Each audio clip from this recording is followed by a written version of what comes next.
Once again, here at Fleet Feet in Mount Pleasant, we've got our shoes fitted, we've got our apparel, we've got the right thing to wear and the right thing to run in, but Erin, what we put in our body is so very important too, really leading up to the race and obviously the day of, you want to make sure you're ready. Yes, it is. It's important.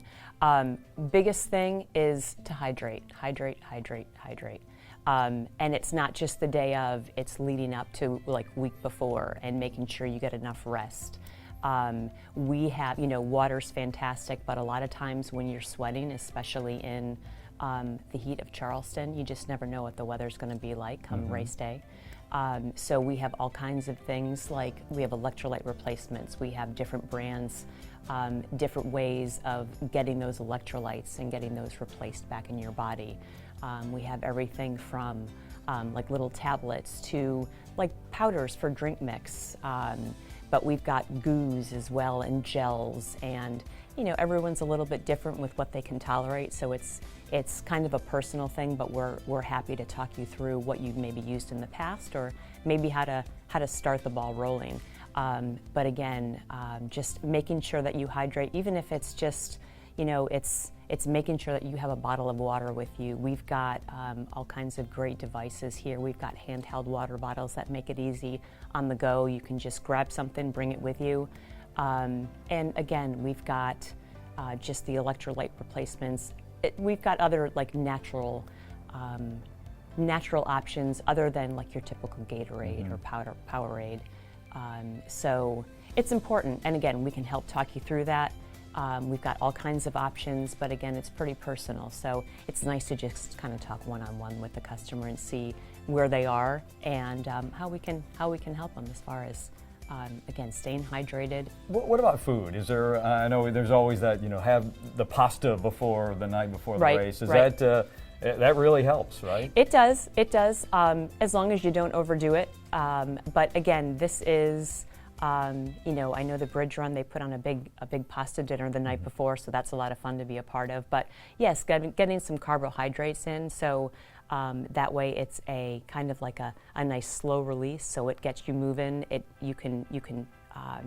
kind of takes you from the beginning of the race, and again, slow release, so it gets you over that bridge down to the finish line.